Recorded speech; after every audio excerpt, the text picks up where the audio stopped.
Bonjour Elisabeth. Bonjour Cécile, bonjour à tous. Alors Elisabeth, le journal Le Monde publie des mails échangés entre Samuel Paty, sa hiérarchie et d'autres professeurs dans la semaine précédant son assassinat, et ça nous permet de revoir un petit peu ce qui s'est passé.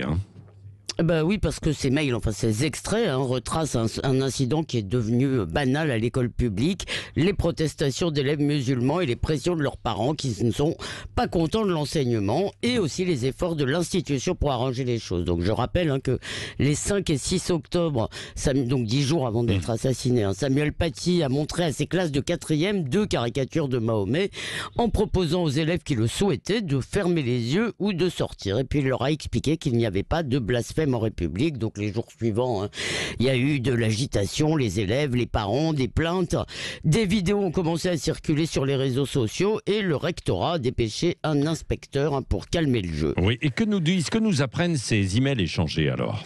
Alors d'abord, contrairement à ce que prétend Le Monde, il ne raconte pas un soutien sans faille de la hiérarchie, il ne raconte pas non plus un lâchage.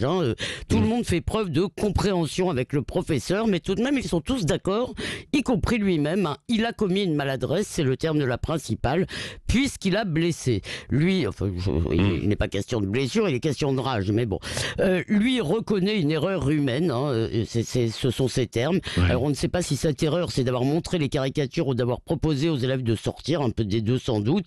Et la peur de tous, le rectorat, la principale et lui-même, c'est d'être accusé de discrimination et que ça sorte dans la presse. Parce que l'objectif, c'est toujours le même.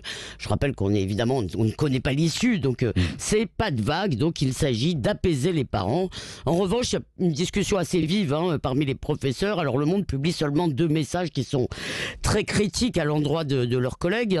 Le premier dit, la première dit Paty met à mal la relation de confiance qu'on tente d'instaurer avec ses familles, et le deuxième dit il a donné à la laïcité le visage de l'intolérance. Oui. Est-ce que ça aurait pu se conclure, quand on regarde ces échanges de courriels, de mails, est-ce que ça aurait pu se conclure pacifiquement ?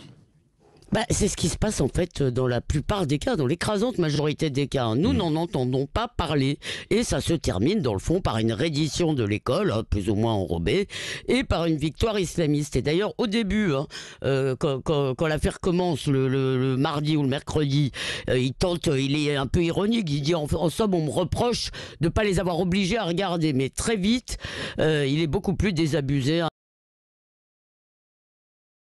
En Chine, signifiant tout ça, je ne veux plus en parler. Oui, il est découragé. Ensuite, dans un long message à ses collègues qu'il envoie le premier week-end, finalement, il résume le dilemme auquel tous sont confrontés. Est-ce qu'il faut ne pas froisser ou est-ce qu'il faut être totalement neutre ? On comprend que la violence qu'il subit et à laquelle il n'est pas du tout préparé lui fait réviser son jugement et donc que l'intimidation fonctionne. Et dans le fond, ce qui frappe dans tout ça, c'est que personne n'est pas lui, tout le monde. Il n'y a pas de coupable, si vous voulez, mais personne n'envisage la fermeté. Personne n'envisage de dire aux parents qu'ils n'ont rien à dire sur les cours et que c'est comme ça. L'école publique n'est pas là pour les écouter, mais pour éduquer, pour instruire leurs enfants. Non, on s'excuse si on a blessé. Eh bien non. Enseigner, rappelez-vous le cercle, tout le monde aime le cercle des poètes disparus. Eh bien, enseigner, c'est aussi provoquer, choquer et ébranler. Dans le fond, on comprend avec ces mails que le plus grand renoncement de l'école publique, c'est qu'elle ne mise plus que sur la bienveillance. Merci. Le regard libre, comme chaque matin, d'Elisabeth Lévy. Vous revenez, Elisabeth, tout à l'heure à 9h moins le quart pour le petit déjeuner de